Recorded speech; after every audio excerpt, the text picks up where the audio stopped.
It's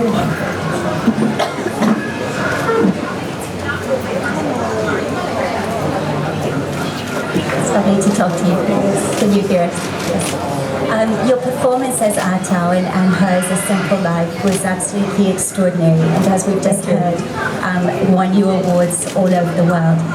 But the fact of the matter was that you have often said that you're a little bit picky about scripts, and before accepting this role, you hadn't actually performed in a film for about a decade. Yes. So what was it that made you like this script? What was it that made you accept this particular role? Actually, it's all because of Anne Hui. I'm a great fan of Anne Hui. Her boat people is one of my favorites. So when she asked me to, take part in her movies, of course, the answer would be yes. It's just as simple as that. Right. Now, Ah Tao has a stroke in the film, Right. and as a result of this stroke, she is moved to a home for the elderly. Right. And many of the scenes in question are shot in Sham Shui Po, which is one of the poorer parts of Hong Kong. But it's also one of the parts of Hong Kong that Anne Hui is especially fond of. She talks about this as an area of Hong Kong where there's a very strong sense of community, for example. And I know that you and the director, but also Andy Lau, who of course plays the role of the film producer Roger Leung in the film, did some research in Sham Shui Po in preparation for the film.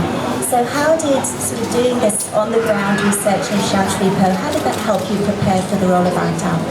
Actually, I didn't go to Sham Shui Po, yes, because I would like to keep that as a surprise to me, because Ah Tao never been to senior home before. So I would like to keep that in part of the acting, like when she first see the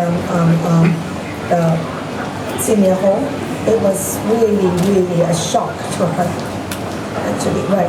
Because it's not as tidy as she hoped, and not as clean as she wanted. And that's why for her it's kind of a depression to her to go to a place like that, yes.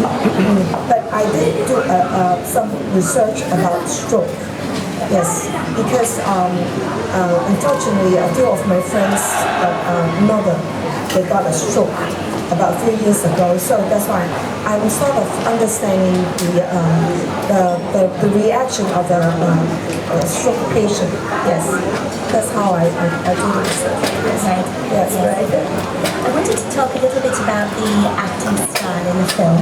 Okay. Critics all around the world praised your performance, but also the performance of Andy Lau for the tone that you brought to the film.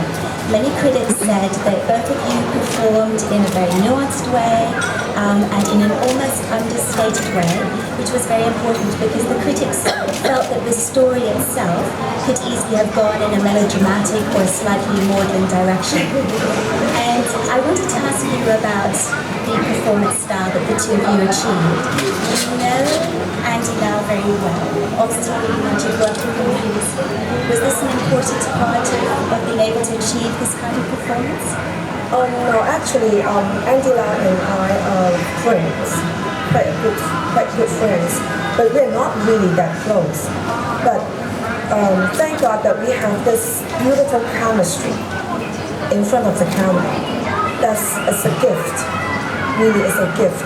And as for the acting in The Simple Life, is we just do what and tell us to do. That's all she wants, and so we just give it to her. That's all. It's not. To me, it's quite difficult because it's always so calm and always so no emotion at all.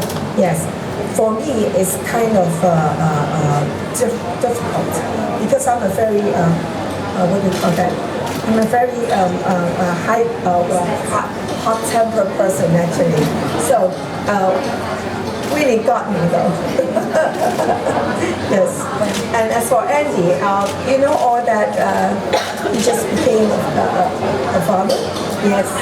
I'm so happy for him, and I'm sure he would like to be here. Yes, but because of the baby, the newborn, that's why. Yeah. Mm-hmm. I wanted to talk a little bit about independent cinema and its relationship to the mainstream. As we all know, the mainstream film industry makes a lot of films every year. Many of them cost an enormous amount of money to make, and many of them tell stories that many of us don't actually remember because they do not touch our lives. And Anne He's A Simple Life is a very different kind of film. It didn't cost a lot of money to make, and of course it's a film that touches our life because it's about very basic issues. It's about, among other things, aging. Do you see this as the kind of thing that independent cinema is about? Is this A Simple Life? Is it a really good example of the independent cinema? I really don't think so, because it's making movies are risky business, right? That's why, but we have all the freedom to do it, provided we're not asking a lot of salaries, right?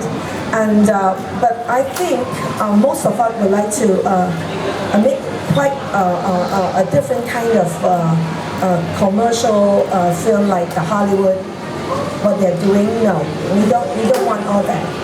We want something different. We want to tell something meaningful to our life and tell something about the people that we care about or nobody cares about. Yes, that's what I think about independence film. And I hope that we can have a chance to do that at least once a year. Yes, that's what I ever wanted. Right. So of course with Salento, the film festival here in Hong Kong, we're celebrating the spirit and the achievement of independent cinema. And one of the films that's on the agenda is this one right here, Days of Harvest by Marco Riggi, which I think is being shown on the 19th. And in the program notes we're told that this is a film that is a kind of homage to Italian cinema. And I think that everyone here tonight remembers a great classic Italian film that they saw, films by Visconti, Rossellini, Antonioni, and so on and so forth. And we were touched by these films deeply. If you were to pick a title, a great Italian film that you saw, that touched you, and that stayed with you, what is the title that you would pick? Yes. You know, actually, for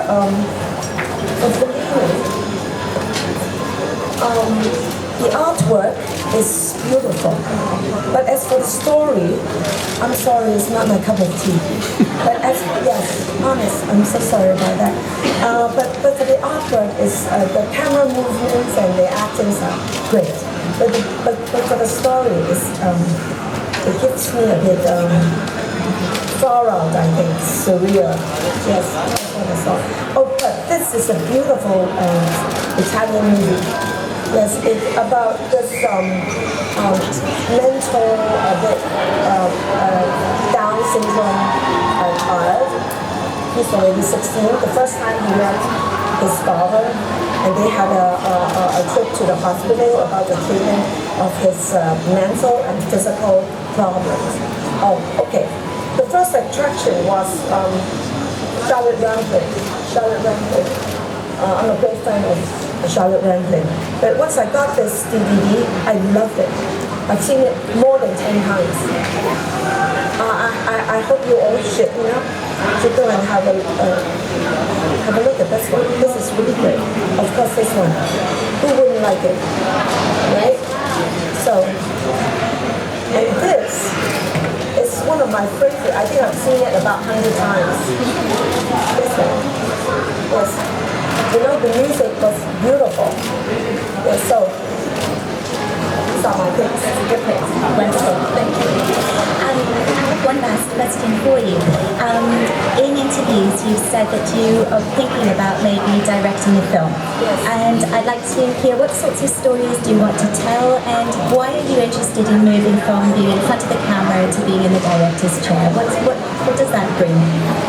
Actually, I'm a very controlling person.